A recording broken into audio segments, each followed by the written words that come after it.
Latest updates ఎప్పటికప్పుడు పొందడానికి studio one plus WhatsApp channel ని ఫాలో అవ్వండి. లింక్ డిస్క్రిప్షన్ లో ఉంది. చిరంజీవి వెంకటేష్ కాంబినేషన్ లో మల్టీ స్టారర్ రాబోతుందా? టాలీవుడ్ సర్కిల్లోనే కాదు, సోషల్ మీడియాలో కూడా బాగా ట్రెండ్ అవుతున్న న్యూస్ ఇదే. మరి ఇందులో నిజమెంత? ఒకవేళ ఇదే నిజమైతే చిరుతో ఏ సినిమా కోసం వెంకీ రెడీ అవుతున్నారు? అనిల్ రావిపూడి సినిమాలోనే ఈ క్రేజీ కాంబినేషన్ చూసే అవకాశం ఉందా? చిరంజీవి ప్రస్తుతం అయితే విశ్వంబర సినిమాతో బిజీగా ఉన్నారు. దీని తర్వాత అనిల్ రావిపూడి లైన్ లో స్క్రిప్ట్ అయితే సిద్ధంగా ఉంది. సమ్మర్ తర్వాత ఈ సినిమాను సెట్స్ పైకి తీసుకొచ్చి రికార్డ్ స్పీడ్ లో పూర్తి చేయాలని చూస్తున్నారు. సంక్రాంతి రిలీజ్ కు సినిమాను ప్లాన్ చేస్తున్నారు. ఉగాది రోజు చిరంజీవి అనిల్ సినిమా ముహూర్తం జరగనుంది.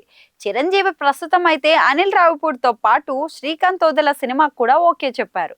అయితే చిరు చేయబోయే ఈ సినిమాలో ఏదో ఒక దాంట్లో వెంకటేష్ నటించబోతున్నట్లు ప్రచారం జరుగుతోంది.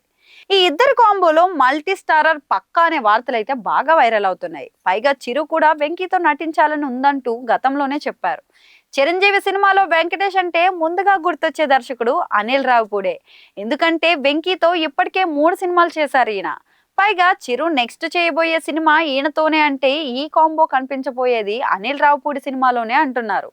పైగా మల్టీ స్టారర్లకు వెంకీ ఎప్పుడు ఓపెన్ గానే ఉంటారు. మహేష్, పవన్ కళ్యాణ్ లాంటి స్టార్ హీరోలతో పాటు రామ్, నాగ్ చైతన్య లాంటి ఈ జనరేషన్ హీరోలతో కూడా స్క్రీన్ షేర్ చేసుకున్నారు. కథ నచ్చితే ఎవరితో అయినా కానీ నటించడానికి రెడీ అంటున్నారు. ఈ క్రమంలోనే చిరుతో ఓ సినిమా చేయబోతున్నట్లు వార్తలు వినిపిస్తున్నాయి. ఈ కాంబినేషన్ కలిస్తే చూడ్డానికి 2 కళ్ళు సరిపోవేమో.